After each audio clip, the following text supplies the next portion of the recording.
Welcome to Droop Mountain Battlefield State Park, Pocahontas County. So here's the Cranberry Bogs Trail. So if you're into the hiking, a lot of trails in this park. Over here is picnic area. It's got some playground equipment, got some people over there. So I can't really show you the equipment, but I got some people over there on it, so pretty cool. You can see this. You can see the sliding board in the right there. Next two stops.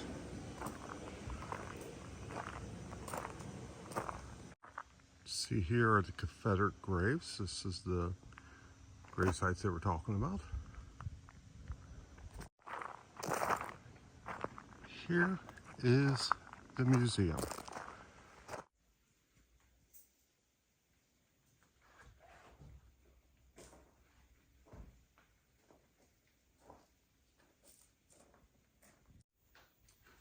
Very cool museum. Nice enough to open it up when I got here. Appreciate that.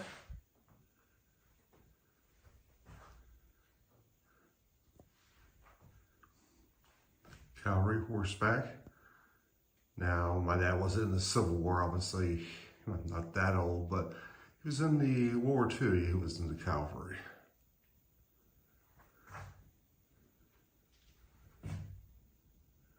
This drum was found by 3 local boys while tending to a wounded Confederate soldier in the day after the battle.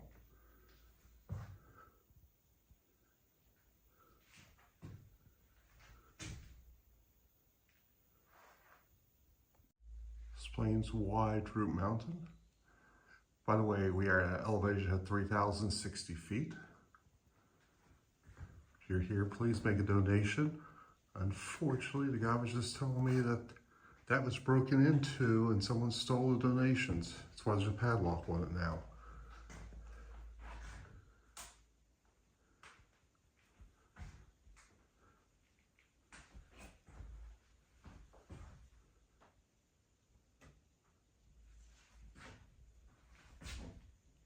So let's driving in. This has been a while since I've done this part. Usually I go for the lookout and drive through the park. Beautiful park.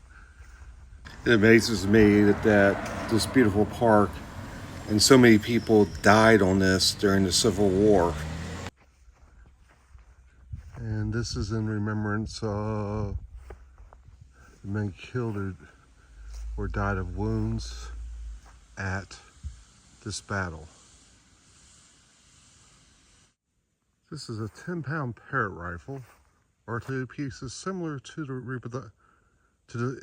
reproduction were used by the Confederate Army during the Battle of Droop Mountain. This is my 10th or 11th, 12th, something like that time here. I've never noticed these two graves down here. Lieutenant Henry Blender commanded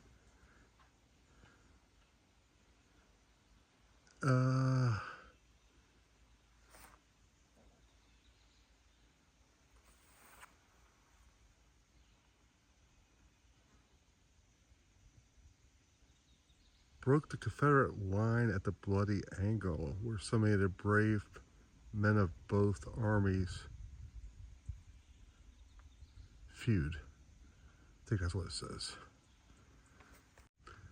John Baxter, this marks a spot where John Baxter, Orderly Sergeant, 10th West Virginia Infantry, fell inside the Confederate line, leading the last charge November 6, 1863. Battle of Droop Mountain, November 6, 1863, nearly 5 months after West Virginia was admitted to the Union.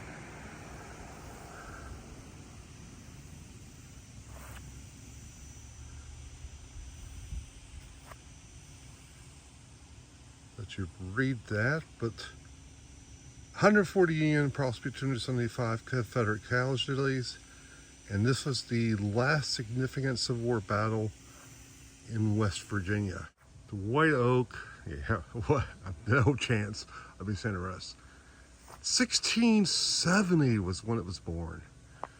79 years old when the first settlers arrived in Pocahontas County. 193 when Civil War soldiers took shelter behind his trunk. 258 when Droop Mountains Battlefield State Park was formed.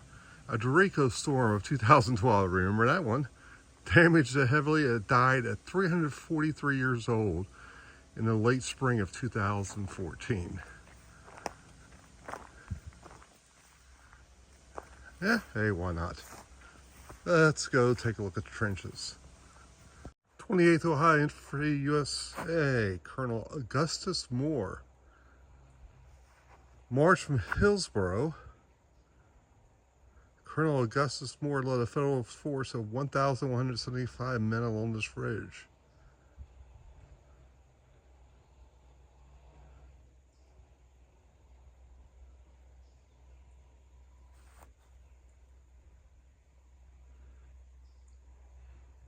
Continued heavy fighting until the Confederate line broke and the Southern Army began its hurried retreat to Lewisburg.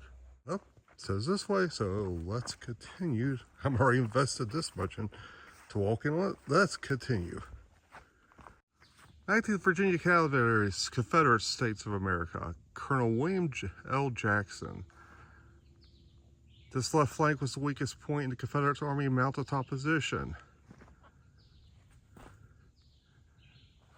Okay, I can see what they're talking about on the trees, obstruct the view, make communication difficult.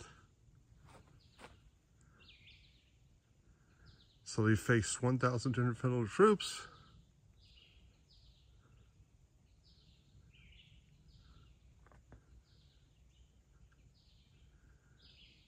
They halted the advance, but were soon forced to fall back with heavy casualties. And what you're seeing here are Confederate trenches.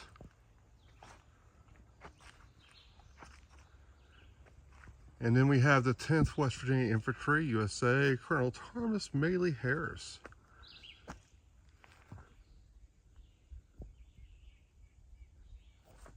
Hampered by thick underbrush and fierce resistance from the 19th Virginia Cavalry and other Confederate units, the men of the 10th moved to the forefront, leading the charge, and finally drove the Confederate soldiers from their defenses. Gives you a better view of the trenches I was talking about. The Confederate trenches. And I saw where they said overlook. Couldn't find it. Looked over here to the right, and you're going to see this the same time I see it. Unless I fall down and break the phone.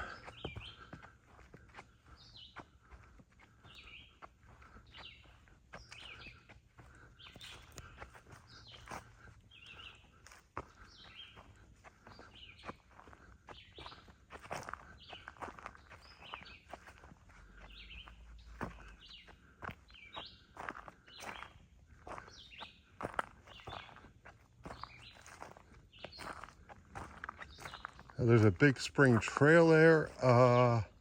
Not by myself. No. All right, here we go. Sprary Knob, elevation 4,580 feet.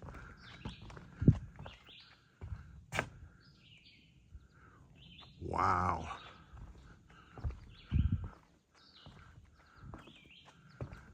This is absolutely gorgeous.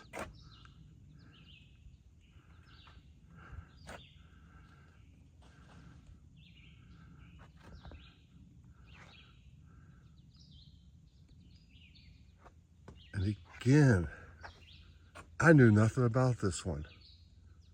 Wow. Look at that.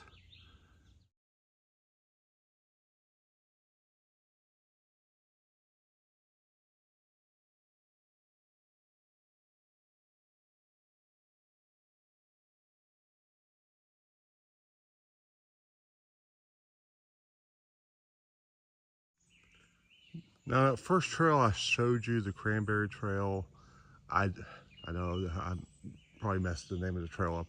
I did miss some things by not taking that trail. I do apologize for that. This is the 3rd West Virginia Mounted Infantry under Lieutenant Colonel Francis Thompson. If you're into the Civil War, come up here. hike these trails. Just found another trail, the Mine Ball Trail. Saw another one of these signs right in the middle of the woods here. This is the 2nd West Virginia Mounted Infantry under Lieutenant Colonel Alexander Scott. And this is youngest officer in the regiment. First Federal soldier inside the breastworks with the Confederates resisted with desperate hand-to-hand combat before being forced back towards the highway. This regiment came into the battle with 200 men, of which 9 were killed and 15 wounded. And of those 15, 5 later died of the wounds. 8th West Virginia Mounted Infantry under the Colonel John H. Olay. I hope I pronounced that right.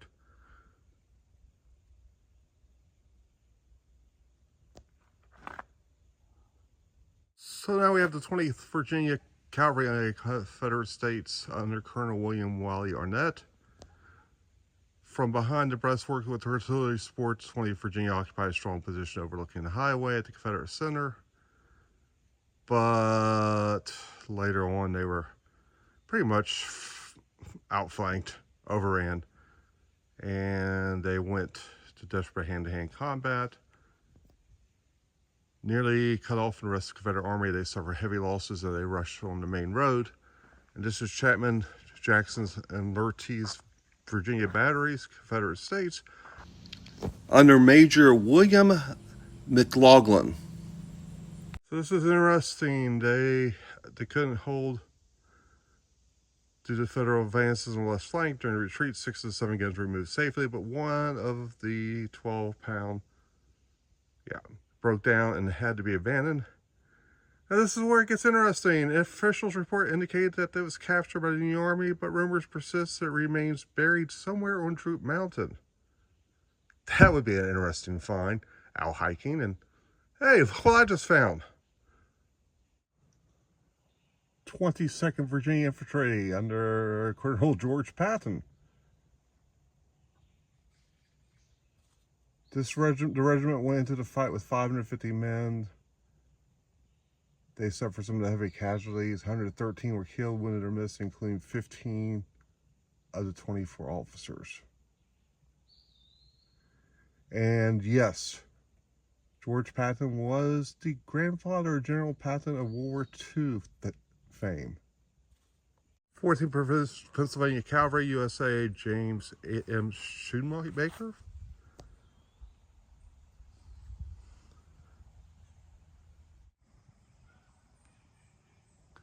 Even though I'm on a Civil War battlefield, there's one other thing this park has that's very, very unique. And it's got now what I consider 2 of the most scenic views of Pocahontas County. And we're going to climb up in this tower and take a look. Let me show you this. I forgot all about this. You get my reflection too, but this is what I was telling you about. Now, if you've been one of my West Virginia history students, or you will be, you'll hear me talk about this view a lot.